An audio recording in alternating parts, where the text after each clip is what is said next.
Good morning students. Class 11th geography की जो हमारी क्लास चल रही थी कि भूगोल का अन्य विषयों के साथ संबंध किस प्रकार, जिसमें हमने लास्ट टाइम पढ़ा था भूगोल और प्राकृतिक विज्ञान के मध्य संबंध। आज हम देखते हैं भूगोल और सामाजिक विज्ञान के मध्य किस प्रकार के संबंध देखने को मिलते हैं। भूगोल और सामाजिक विज्ञान के मध्य तो रेखा चित्र में हमारे जो रेखा चित्र है, जो चित्र दिया हुआ है उसमें प्रत्येक सामाजिक विज्ञान का भूगोल की एक शाखा से अंतरापृष्ठ यानी ऊपरी तौर पर इंटरफेस के रूप में एक संबंध होता है। जैसे भूगोल और इतिहास अब सामाजिक विज्ञान के अंतर्गत समस्त विषयों आते हैं, तो उसी के तहत भूगोल में इतिहास के अंतर संबंध का विवरण पहले ही दिया जा चुका है। जैसे हम बात करते हैं कि समय, इतिहास में हम किसके बारे में पढ़ते हैं, समय के बारे में। समय के अनुसार जो घटनाएं घटित हुई है उन घटनाओं का संबंध भी भूगोल से जोड़ा गया है।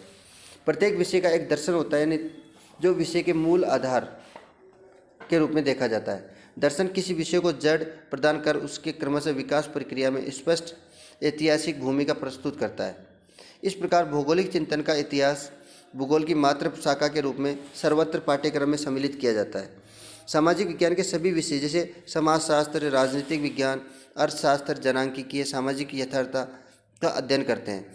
भूगोल की सभी शाखाएं सामाजिक भूगोल, राजनीतिक भूगोल, आर्थिक भूगोल, जनसंख्या भूगोल, अब ये भूगोल की शाखाएं सभी आदिवास भूगोल आदि विषयों से घनिष्ठता से जुड़े हुए हैं। इन सभी के अंतर्गत क्या होता है, भूगोल की शाखाएं। सामाजिक भूगोल समाज का अध्ययन किया जाता है, राजनीतिक भूगोल में राजनीतिकों का अध्ययन किया, आर्थिक भूगोल में रोजगार या अपनी अर्थव्यवस्था का अध्ययन करते हैं, जनसंख्या भूगोल में हम हमारी जनसंख्या के बारे में जानते हैं, आदिवास में हम अपने आवासों का वर्णन, आवासों के बारे में पढ़ते हैं।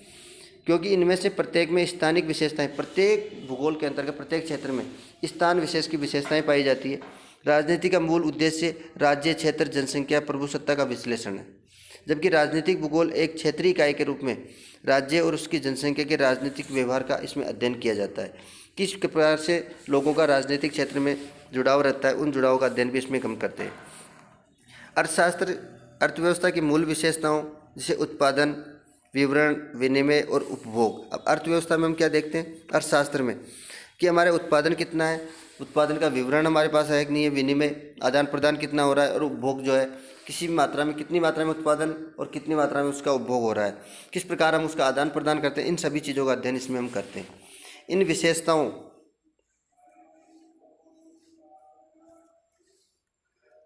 विशेषताओं में से प्रत्येक का स्थानिक पक्ष होता है, अतः वहाँ आर्थिक भूगोल की भूमिका काम में आती है। आर्थिक भूगोल की भूमिका जो है महत्वपूर्ण मानी जाती है, जो उत्पादन, विनिमय, वितरण और उपभोग के स्थानिक पक्ष का अध्ययन करती है। इस प्रकार जनसंख्या भूगोल जनांकीय से निकटता से, जनांकीय का अर्थ होता है जनसंख्या से, जो जनसंख्या भूगोल है वो मानव संख्या से जुड़ा हुआ है। इन सभी विवेचनों से ये स्पष्ट है कि भूगोल प्राकृतिक और सामाजिक विज्ञानों से घनिष्ठता से जुड़ा हुआ है। ये अध्ययन के विधि तंत्र उपादानों का अनुसरण करता है, जो इसे अन्य विषयों से क्या करता है, अपने आप को अलग विषय बनाने पर इसका अन्य विषयों से परासरणी संबंध होता है, जबकि अन्य सभी विषयों का अपना निजी विषय क्षेत्र है। प्रत्येक से हम हिस्ट्री पढ़ते हैं तो इतिहास में हम प्राचीन काल की जो घटनाएं होती है, वर्तमान की जो घटनाएं होती है, उनको ऐड करते हैं। उसी प्रकार हर क्षेत्र जो है, हर विषय है, उसका एक अलग महत्व होता है। भूगोल व्यष्टिपरक सूचनाओं के भाव का अवरोध नहीं करता, जैसा कि शरीर के सभी कोशिकाओं की एक झिल्ली द्वारा पृथक पहचान होती है। इसे हम देखते हैं कि मानव शरीर जो होता है, उस शरीर की सभी कोशिकाओं की जो झिल्ली होती है उसी से एक अलग ही पहचान होती है, परंतु रक्त का भाव अवरुद्ध नहीं होता। अब पहचान हर शरीर, मानव के शरीर की बनावट सभी की अलग अलग होती है, महिलाओं की और पुरुषों की शरीर की बनावट अलग अलग होती है, लेकिन जो रक्त का संचरण होता है, रक्त का जो भाव होता है वो सभी में समान होता है। भूगोलवेत्ता सहयोगी विषयों से प्राप्त सूचनाओं और आंकड़ों का प्रयोग करके, जब भूगोलवेत्ता जो होते हैं वो अन्य विषयों से जो आंकड़े प्राप्त होते हैं उन्हीं आंकड़ों के आधार पर प्रयोग करते, परिप्रेक्ष्य में उसका संश्लेषण करता है, उसी का अध्ययन करता है। मानचित्र भूगोलवेत्ताओं का एक प्रभावशाली उपकरण है, जिसके माध्यम से वो अनेक क्षेत्रों की जानकारी रखता है, जिसके माध्यम से क्षेत्रीय प्रतिरूप को प्रकाश में लाने के लिए सारणीबद्ध आंकड़ा दृश्य रूप में परिवर्तित किया जा सकता है। इससे पहले अपन देख चुके हैं कि अन्य विषयों के साथ किस प्रकार कौन कौन से विषय जो सभी विषयों के साथ भूगोल का संबंध देखने को मिलता है। इसे अपन बात करें जल विज्ञान। अब जल विज्ञान के साथ भूगोल का समुद्र, जिसमें हम क्या करते हैं, समुद्री विज्ञान का अध्ययन करते हैं, जल के बारे में ज्ञान। मृदा विज्ञान में मृदा भूगोल भी बोलते हैं उसको। मृदा विज्ञान में मिट्टी का अध्ययन करते हैं। वनस्पति विज्ञान में हमारी धरातल पर पाई जाने वाली वनस्पति पादपों का अध्ययन करते हैं। प्राणी विज्ञान में हमारे धरातल पर पाए जाने वाले जीवों का अध्ययन किया जाता है। पारिस्थितिकी विज्ञान, जिसको हम मानव भूगोल भी कहते हैं, किस प्रकार से पर्यावरण और मानव के मध्य संबंध होते हैं उनका अध्ययन इसमें करते हैं। फिर नीचे आता है नेक्स्ट जो है,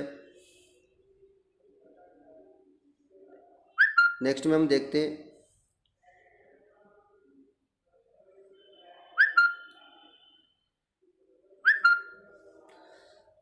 पर्यावरणीय भूगोल। तो पर्यावरणीय भूगोल जो है पर्यावरण विज्ञान है, हम अपने पर्यावरण का भी इसमें अध्ययन करते हैं। सांस्कृतिक भूगोल हमारी संस्कृति का अध्ययन करते हैं। भौगोलिक चिंतन, किस प्रकार से दर्शन शास्त्र के अंतर्गत नई नई विचारधाराओं का जन्म होता है, उसी का चिंतन भी इसमें किस प्रकार क्यों कि इसका अध्ययन भी इसमें करते हैं। सामाजिक भूगोल है, समाज शास्त्र के रूप में हम भूगोल का अध्ययन करते हैं। ऐतिहासिक भूगोल, इतिहास में हम देखते हैं कि हमारी प्राचीनकालीन जो घटनाएं, उन घटनाओं का अध्ययन भी इसमें देखने को मिलता है। राजनीतिक भूगोल, जिसको हम बोलते हैं राजनीतिक शास्त्र। जनसंख्या भूगोल, जिसमें जनांकी का अध्ययन किया जाता है। आर्थिक भूगोल में अर्थशास्त्र का उत्पाद, अभी अपन बात करें तो थोड़ी देर पहले कि आर्थिक भूगोल यानी अर्थशास्त्र में हम देखते हैं कि उत्पादन, वितरण और उपभोग का अध्ययन इसमें हम देखने को मिलता है। नेक्स्ट है भूगोल में परिमाणात्मक प्रविधि, जिसमें आर्थिक सांख्यिकी आंकड़ों का निरूपण इसमें किया जाता है। गणित, खगोलिकी में गणित और खगोलिकी भूगोल का अध्ययन करते हैं। भूविज्ञान, भू आकृति विज्ञान के रूप में उसका। मौसम विज्ञान, जिसमें जलवायु विज्ञान के रूप में। तो इन सभी सब्जेक्ट जो है जिनका अध्ययन हम इस भूगोल के अंतर्गत देखने को मिलता है। और इसी के साथ हमारा अन्य समाज विज्ञानों के साथ या अन्य विषयों के साथ हमारे जो भूगोल के संबंध है वो हम टॉपिक कंप्लीट होता है। नेक्स्ट टॉपिक भूगोल की कुछ शाखाओं के रूप में हम पढ़ेंगे कि भूगोल की जो महत्वपूर्ण शाखाएं वो कौन कौन सी है, जो वो नेक्स्ट टॉपिक में देखेंगे। धन्यवाद।